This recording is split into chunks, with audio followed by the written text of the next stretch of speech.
Hi, everybody. My name is Carl Darden, and I'd like to welcome and thank all of you for joining us today on Navy Sports Central. I'm your host, and this is the official podcast of the Navy Sports Nation, where we take a deeper dive into Navy sports. It is April in Annapolis, and while there are some questions around where some of the spring sports teams will wind up going into their respective league championships, the one thing we know for sure is that the Army-Navy Star Series will definitely be decided this month.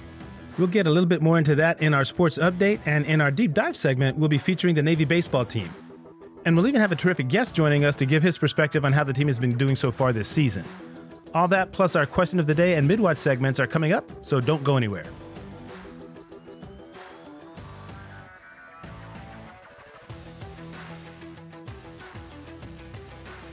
All right, so glad to have you with us today. Whether you are new to the podcast or you have been with us for a while, thanks for taking the time. So, we've got roughly 6 weeks left in the spring sports season, and besides the 7 Patriot League championships that need to be decided, there's also the matter of the Army-Navy Star Series. Now, we could wind up knowing that result as early as April 13th or as late as April the 28th. But there's one thing for sure. The women's tennis team came through in a big way last weekend to give the Mids an overall lead of 10-9 with one tie. And that means it will just take 3 more wins out of the remaining 6 contests to win the competition. So I did want to do a quick recap of that match just to let you guys know how things went.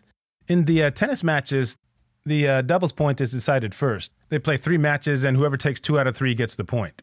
Now, Navy unfortunately lost the doubles point because they were only able to take 1 out of the 3 matches, but they quickly regained the momentum in the singles matches by taking the first set in each contest. Emily Tannenbaum actually controlled the number 1 singles match the entire way, and she won 6-3, 6-4. Then playing number 2 singles, Navy's Samantha Johns closed out her opponent in 3 sets to give the Mids a 2-1 lead. After that, Katie Lee and Parvati Shankar picked up wins at the number 4, number 6 singles to clinch what turned out to be a 4-2 victory. And by the way, it was the Mids' 3rd straight win over the Black Knights in the Star Series. And looking forward, we got 6 sports left that will decide everything. Those would be men's and women's outdoor track, men's and women's lacrosse, men's tennis, and also baseball. Both track teams competed in a series of invitationals in order to prepare for the upcoming meet against Army that takes place this weekend. And in taking a look at some of the results from the Navy Invitational that they just finished, it looks like they're ready to go. Some of the winners on the men's side included Bramir Vick in the 110-meter hurdles. He finished in 13.73 seconds, which was the best time ever posted at Ingram Field. Sam Keeney won the 1500 with a time of 350.72. And in the field events, Josh Boma took the discus, shot put, and hammer throw, while Walker Rudisale posted another win in the pole vault. Taking a look at the women's invitational, junior Kylie Bedard won the 400 meters with a time of 57.06, and in the field events, Bedard's classmate Jordan Hutchinson won the shot, discus, and hammer throw just like Boma did. As you all probably know, both teams have quite a bit of depth, so this was an opportunity to get several of the underclassmen some quality reps. Many of the usual suspects I often mention, like Nathan Kent, Jay Anderson, and Ellie Abraham, took a break from their events to rest up for Army. Moving on to lacrosse, both the men's and women's teams are 3-1 in the Patriot League. The men knocked off Colgate on their senior day, and they did it the hard way, too. They dug themselves a 4-0 hole before putting together a strong second half to win 10-9. Henry Tolker led the team with 3 goals, and Dane Swanson had 2. And by the way, the Raiders were undefeated in league play and ranked 18th going into that game. The women looked really good in their 20-9 win over Boston University back on March 23rd, but then they gave up a 12-7 lead in the second half against St. Joseph's and lost 14-13. That was really uncharacteristic. I actually watched most of that second half, and man, they just couldn't get anything going there. The one good thing was that it was a non-conference game, so it had no impact on the standings. The Mids are currently tied for 3rd with Army, and Loyola and Holy Cross are 1st and 2nd. No doubt the Mids were pretty ticked off after that St. Joseph's game. And I'm not sure what Coach Timshaw told them following the loss, but it definitely had an impact. The team wound up taking out all their frustrations on their next opponent, who happened to be Bucknell. And it got ugly early. Led by Emily Messinese and Tori DiCarlo, the team sprinted out to a 14-3 halftime lead and coasted to a 21-6 win. Okay, that takes care of our sports update. I know that was kind of brief, but I definitely wanted to get into this deep dive segment. So please stay close. And just to give you some background, I did put out a poll on the Navy Sports Nation group Facebook page about a month ago, and I was asking for some feedback on which spring sport you'd want to see featured on an upcoming podcast. And it turns out baseball got the most votes. So with marching orders in hand, I reached out to Navy Sports Information, and it did take some time to get things set up because, of course, they're right in the middle of their season. But things finally came together, so please stick with us for that conversation.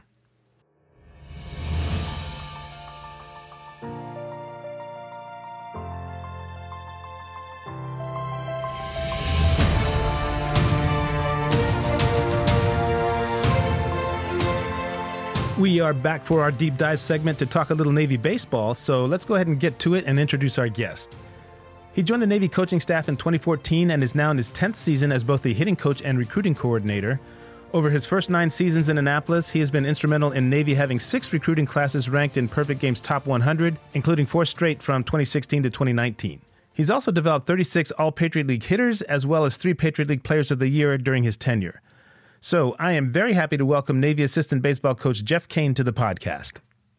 Okay, Coach Kane, it is great to have you with us today on Navy Sports Central. Thanks for taking the time. I appreciate you having me. Yeah, so I want to just go ahead and jump right into things here. This is your 10th year on the Navy coaching staff as the hitting coach. When did this coaching position first hit your radar, and what were some of the key drivers in your decision to come to Annapolis? Yeah, I'd been coaching previously at Holy Cross for 5 years. We had some pretty solid success there, at a program that, has some challenges, different challenges than here. But so, I was in the same conference, obviously come down to Annapolis every year to play. I had some relationships with the assistant coaches that were here at the time. And when this position opened, they had reached out to me. Got a chance to come down, visit, spend some time with Coach Costi, got to spend some time around the program.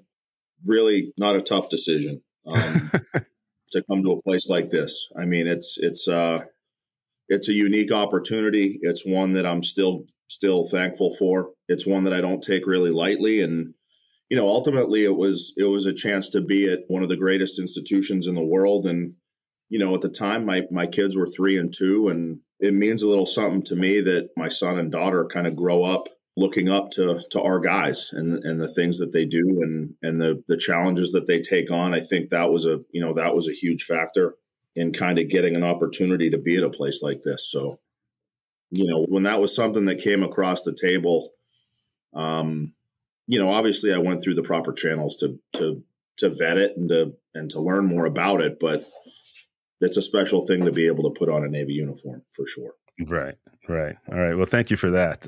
So I actually grew up playing baseball. I played from when time I was 7 all the way up to I was a senior in high school. And so I'm really happy to be able to kind of discuss baseball with you and hitting in particular. So what I was kind of curious about is when you go back to your days at Clemson, when you were a player, how has your hitting philosophy developed over the years? And I'm wondering, is there any particular core principle that you carried forward from your coaches? And what other concepts do you like to emphasize with your players when they step into the box?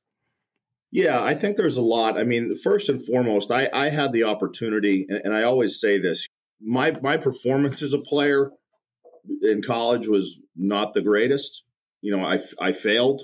I had to learn how to deal with that. Mm-hmm. But I also played for some of the best coaches in the history of college baseball. I played for Jack Leggett. I played for Tim Corbin. He was our hitting guy mm-hmm. During my entire time there. If you look at like a way to maybe be groomed to be a coach, like those are 2 guys that you can't be around better people in terms of coaching at the collegiate level, doing things the right way, consistency and preparation. There's tons of stuff that I've brought forward, right. From them. Mm-hmm. And a lot of that stuff was probably more on, I wouldn't say more on the mechanical side, but, I think there's some things where we're not reinventing the wheel from a hitting standpoint. And some of the stuff that we emphasize there, even as basic as being aware of your trajectory or like hand path or things like that are not things that I've deviated from wildly. Mm-hmm. So in terms of maybe bringing forward things, there's a lot of it that I've brought forward, even in like delivery, maybe practice habits, drill creation, although I don't try to inundate guys with drills because, ball to bat to ball is really like at its core is a pretty basic skill that you have to develop, and you have to develop it over time and with a lot of repetition. Mm-hmm. So, yeah, I think the beginning phases of me becoming a coach and a hitting coach certainly started there. Okay. With those guys and being part of that program. It's a tremendous place to be a baseball player. And, at that time and even now, just being in that environment certainly is something I've carried forward. Okay. So let's kind of stay with that hitting philosophy theme there a little bit. Would you say, now you said obviously there's some things you've carried forward that you don't really deviate from. Certainly, and I'll be honest with you, I have not followed baseball as closely as I did maybe about 15, 20 years ago. But, when I'm watching TV and catching the highlights and so forth, I'm picking up on new-ish trends like launch angle and exit velocity and stuff like that. How have those trends influenced the way you coach your hitters? Yeah, so I think those things, and when you get into maybe the way hitting has changed and kind of how it's coached or what is valued, certainly when you talk about launch angle, when you talk about exit velocities, back speed metrics, kinetic movement in terms of your body and the kinetic chain and how that's measured, there's value in that stuff. Mm-hmm. For sure. And I think as you go up the food chain in baseball, certainly to the professional levels and at the highest levels of professional baseball, you're talking about, access to maybe more data or access to more ability to track those things. I think there's value in that stuff. I also think that for me, when it comes down to like core principles, those have to mesh with a lot of things. They have to mesh with the skill set of our players. They have to mesh with, quite frankly, our ballpark and how our ballpark plays, what plays at the college level versus what may play at the big league level might be a little bit different. So, a lot of the concepts that I'm going to bring forward, you're talking about controllables as a hitter. Baseball is the only sport where the team with the ball isn't on offense. So it's how are we controlling the controllables? Certainly mindset, pitch selection, preparation, and that's more like on the mechanical side of things.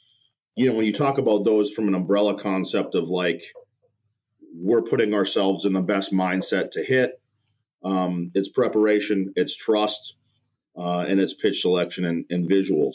Got it. One of my buddies in pro ball, and there was a sign in their their hitting facility in spring training, and it's it's something I still kind of go back to. It's build your swing in here, trust your swing out there. Yeah. I think that's a big one in terms of like creating confident hitters and creating a culture of confidence as a hitter, because that's a big one. Right. The mechanical stuff, we still talk about staying above the baseball. We still talk about seeing above it, creating pressure. Those things haven't changed. And those were like core things when I was a player at Clemson. And you still hear big leaguers talk about it. You still hear Mike Trout talk about being above the ball. Mm-hmm. And that's still something that, I'm not here teaching our guys to hit 250-foot fly balls, because those aren't going to be productive outs. And certainly not at Bishop Stadium. Right. Okay. That's kind of where I stand on that one. All right. So let's kind of stick with that a little bit in terms of just looking at the first half of the season. You guys are just a little bit more than halfway through. Yeah. What have your hitters been doing particularly well this year so far? And if there's an area of focus that you'd like to kind of zero in on for the second half that would make them tougher outs, what would that be? Well, you bring up tougher outs. I think one of the things I was excited about it, and certainly working with Coach Restano, and we've been kind of doing this together now. A lot of his core tenets and thoughts on offense are very much, I think we think a lot alike in that regard. Mm-hmm. And a lot of the stuff that we do kind of focus on pitch selection, zone command, what we're hunting, zone awareness, being consistent with that. I think the biggest thing we've done better, our quality at-bats have increased. And we measure that. I think probably every program measures that, and they may have different parameters that they do so. But I think those have kind of been really strong, even from guys that, if you look at the box scores and you look at the stat sheet, this guy's only hitting 260, but his at-bats are quality, almost every time up. Productive outs, moves, runners. So I think in that respect, like our quality at-bats have been good. Our two-strike hitting is something that's, our strikeout numbers from some key guys from a percentage standpoint have been lower than I've seen in the past and even in the fall, which means we might be doing a better job with two strikes, mm-hmm. Putting more balls in play, limiting the amounts of zero pressure outs that we're putting out there. And when I talk about, like a zero pressure out, that's a ball not in play. That's a weak pop-up, weak contact. We talk about, measuring our contacts and are we getting our best swings off and creating pressure contact? And in terms of going forward, I think one of the areas is that we always want to continue to work on. We want to continue to work on being better with two strikes. I think we've made improvements. I think we can get better.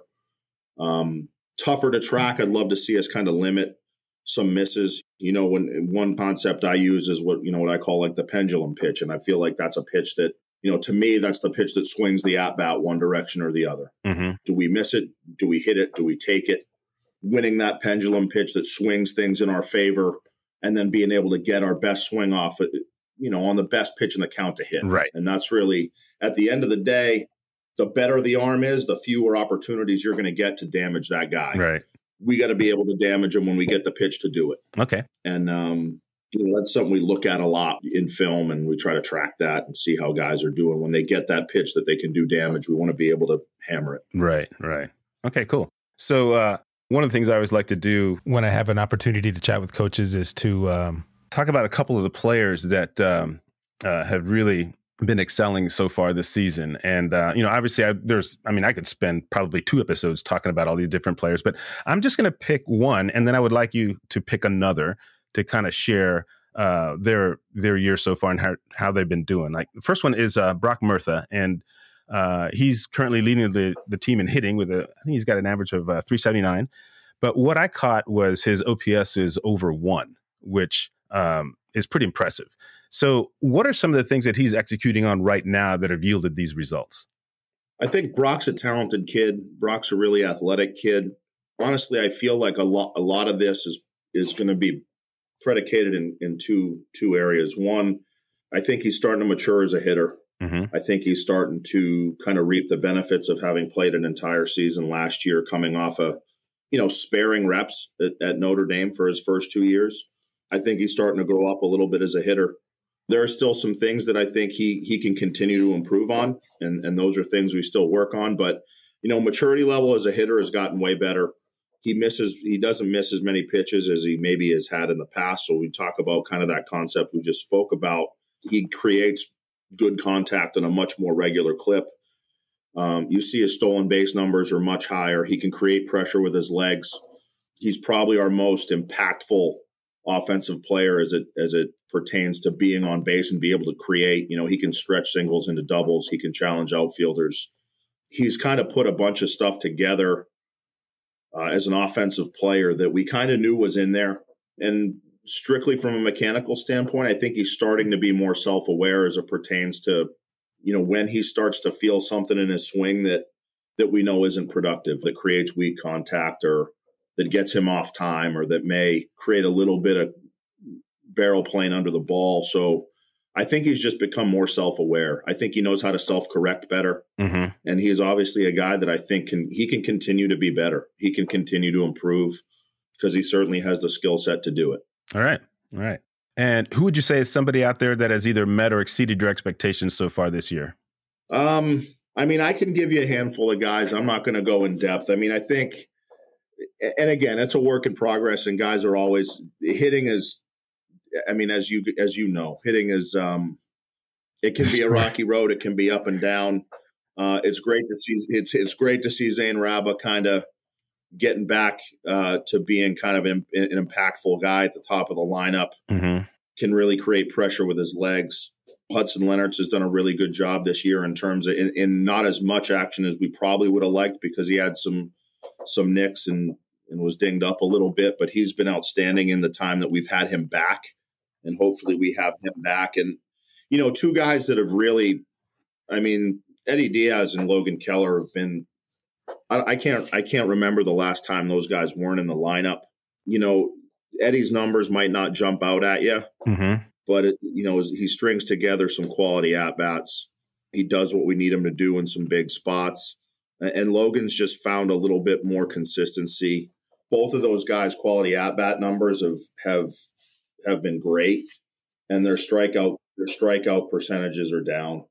So they're putting more balls in play, and they're creating more positive outcomes, both of those guys. And I don't think they were down per se in years past. I just kind of think that they're figuring some stuff out in terms of consistency. And that was kind of one of the things I didn't get to as much with the philosophy piece, but like, how are we just consistently growing as hitters? I feel like their at-bats are consistently on an upward trend or plateauing. We're not seeing as many 2, 3, 4 at-bat stretches where it's like a giveaway at-bat or a weak contact early bounce. When they hear from me, the most feedback they get from me when it pertains to maybe like constructive criticism is poor contact within the first 3 pitches. Right. If you're going to get your swing off in the first 3 pitches and that's weak contact or a cap or a jam, that's not creating any pressure for the opposition. And that's not, we're doing the pitcher a favor. And I think they've limited that. They've limited that to a much higher degree this year than maybe they have in the past. Right.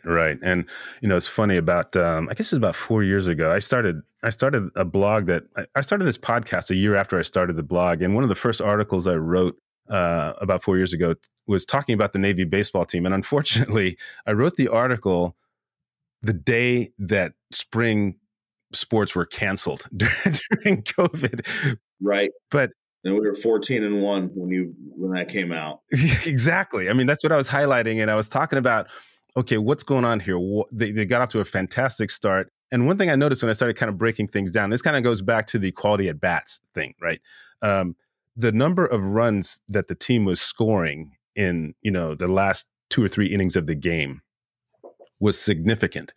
And, I think that goes back to what you were saying in terms of just being able to string together a bunch of quality at-bats, even if one at-bat is an out, right? Sure. If you do that enough times, things are going to happen. And that appeared to be what was going on, 4 years ago. So that's when you kept emphasizing quality at-bats, that's the kind of thing I flashed on when I was writing about the team 4 years ago.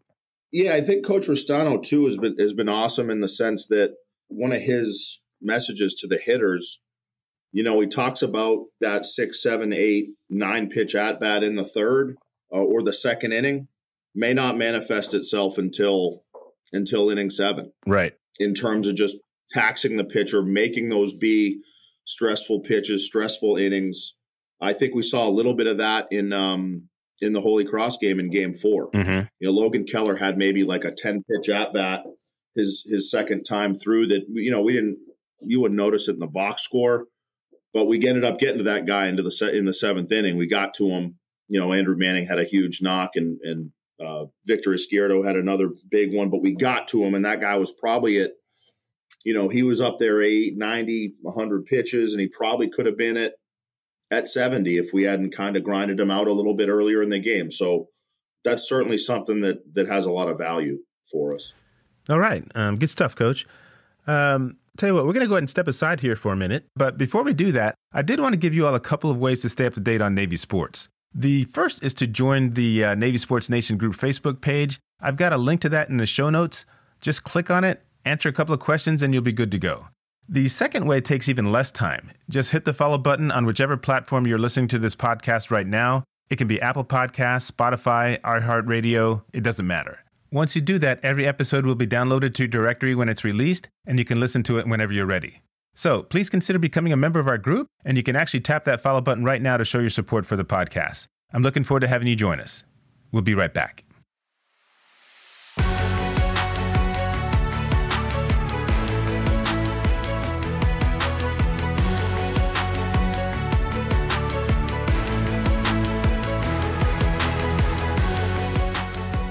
Welcome back to Navy Sports Central. Carl Darden here with you. And today we are joined by Jeff Kane, who is the hitting coach for the Navy baseball team.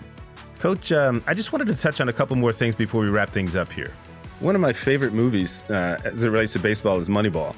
And there was a scene in there, as you probably are aware, that when Billy Beane was sitting down with this team and he had brought in his new assistant, Pete Brand, for the first time. And they're trying to figure out a way how to replace Jason Giambi, okay, who had just gone to, I believe, the New York Yankees had signed him.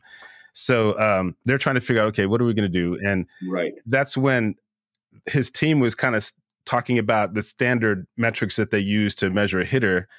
And then they were introducing this whole concept of on-base percentage, right? And I'm sure there's more, but on-base percentage was one they were focusing on. They said, well, why do we want this guy? Because he gets on base.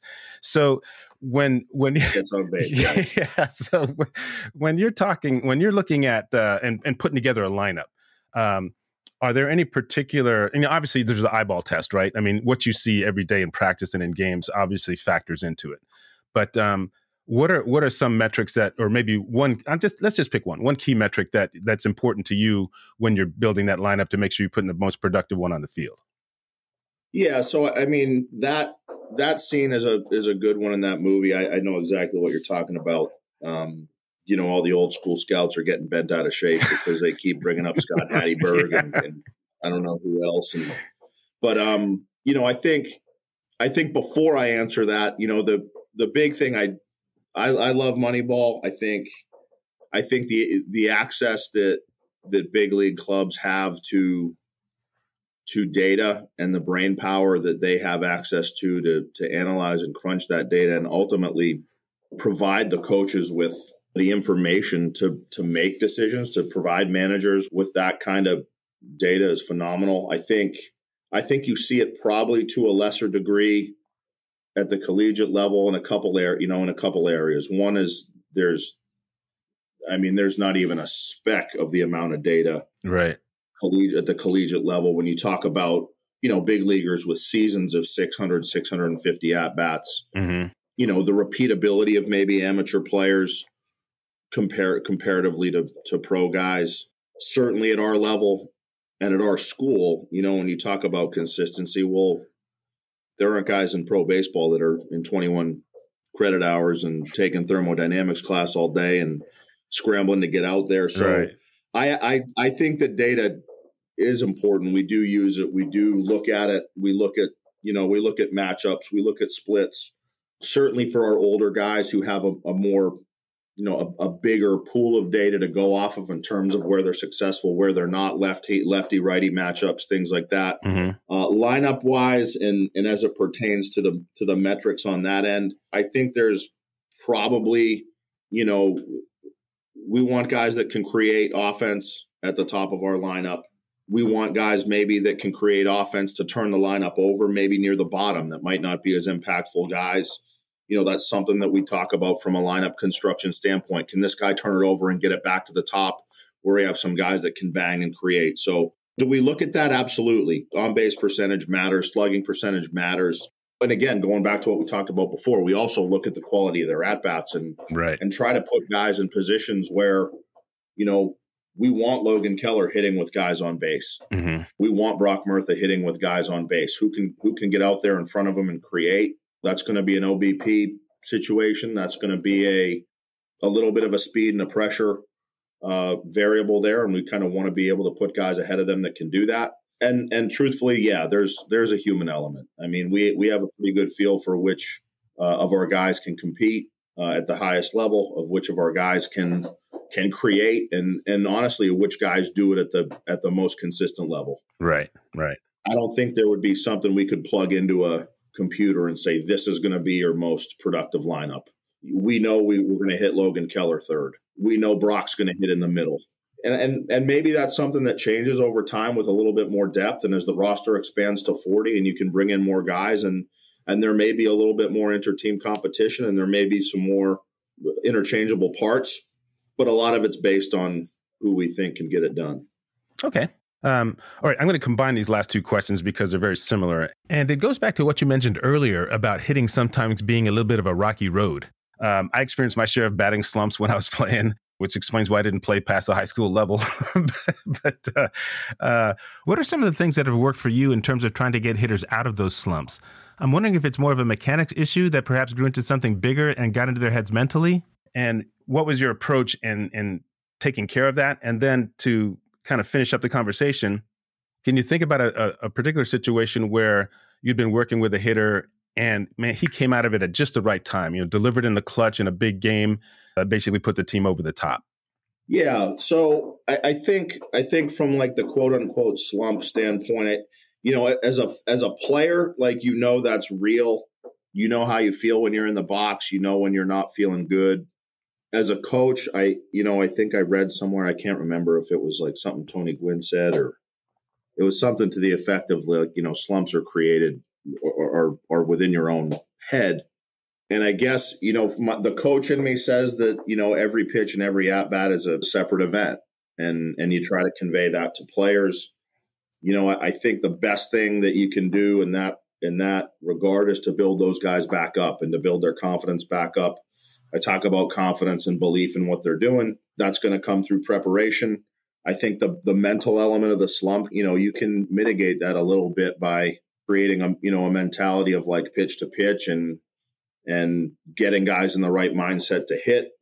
I do think the mechanical thing can be a little bit of a way to divert their attention from like, oh man, I'm 0 for my last 15. Mm-hmm. Hey, try to feel this a little bit. Take a round where you're just kind of focusing on one thing, but ultimately I'm just kind of diverting their attention away from the fact that they haven't really put a quality contact on a ball in a while. Right. I think it's kind of a two-way street. You create some mechanical maybe adjustments to kind of get their attention somewhere else, and all it takes is one barrel and they're starting to feel good again, and that confidence is building up. But ultimately, you want to build teams and hitters that can play the game on an at-bat to at-bat basis, and one at-bat doesn't one bad at-bat doesn't become 2 and 3 and 5. Right. I think some of the guys have done a really good job, like getting away from that. We talked about that a little bit earlier, but I'm certainly of the, again, as a guy that's failed plenty, and really the mental game was probably one of the areas where I felt like I was the most deficient at 17, 18, 19, 20. Mm-hmm. I'll spend a lot of time on that. And when guys start to get into like crutch mode, hey, what am I doing wrong? Fix me. That's when I get a little bit, I'll get a little bit concerned about that, because now it's we're not being accountable at that point. Right. I usually tell them, hey, if I think there's something wrong in your swing, I'm going to tell you about it. That's my job to tell you about it. Mm-hmm. If that's not the case, then you're just handling your at bat, and you're just going at bat to at bat and doing what you need to do and finding some mental cues that create success in VP and in your preparation work. So, in terms of like guys popping out, man, I thought about that a bit. I more so maybe thought about it, not maybe necessarily in terms of individual like slump breaking out, but days where we were really having a hard time offensively and guys just found a way. I think about Steve Bourne's walk-off home run against Holy Cross in the Patriot League final, game 1. Mm-hmm. Could not find a barrel for the life of us that day. Just gets his best swing off in the biggest moment possible. Mm-hmm. We had a comeback win at Army. It would have been 19 or 20, and I think Mike Koritz and Zach Biggers went back to back with just tremendous at bats. We were down 1. I think we rifled the ball down the right field line for a double. Biggers followed that up with a triple. Just huge at bats and huge spots where nobody had been hitting. So I think, in terms of like breaking out of slumps, I'd like to think, and I hope that over the 10 years, we really haven't seen too many of them that got to the point where we were talking about sitting guys down. Certainly not with our core guys. And then probably some of the biggest swings I've seen in my time here. I mean, Christian Hodge against Army hitting 2 home runs over the monster at Fenway. Man. I mean, that's a moment I'll never forget. I grew up in the greater Boston area. My son was like 9 at the time. That was like an unbelievable thing, unforgettable for him. There have been a lot of awesome moments. There have been a lot of great kids come through this program. Wildly thankful to be able to coach those guys over the time that I have. So, right. Well, listen, that looks like a great place to stop there, Coach. And I appreciate you sharing those experiences with us. It's been a pleasure, man. I mean, I love talking baseball, and it's been great chatting with you about hitting. I'm actually going to be out in Annapolis in a couple of weeks, and I was like looking at the schedule, but you guys are going to be up at Holy Cross that week. That's April 13th and 14th. I'm going to be there. But anyway, listen, it's been great talking with you. I really appreciate the time, and good luck the rest of the season moving forward. Yeah, thanks again for having me. This was a blast. Happy to come back anytime. All right. Take care. Bye-bye. Okay, we've got our question of the day and mid-watch segments coming up next, so please stay with us.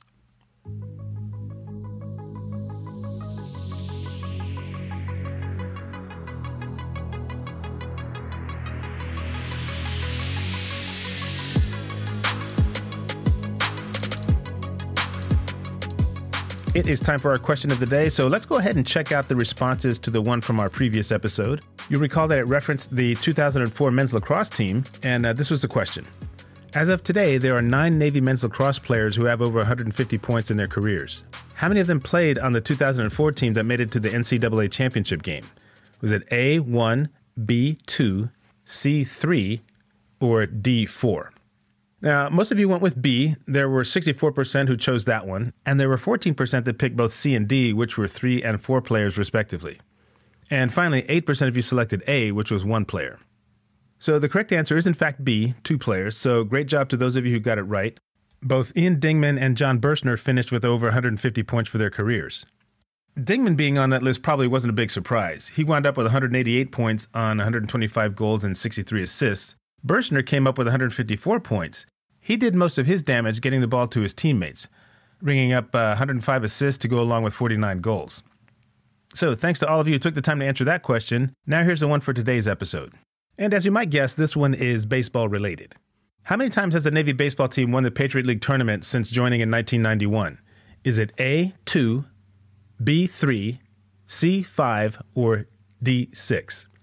You can take some time to think about that one, and when you come up with an answer, you can let me know what it is by going to the Navy Sports Nation group Facebook page and looking for the poll question. I should have it up by the end of the day. All right, now it's time for our Midwatch segment. The 2 athletes we're following this spring are Emily Messinese from the women's lacrosse team and Brock Murtha from the baseball team.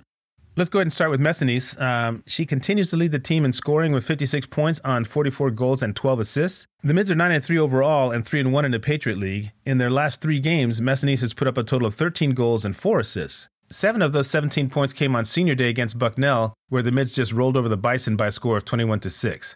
Messinese had 4 goals and 3 assists in that contest to send the seniors out in style.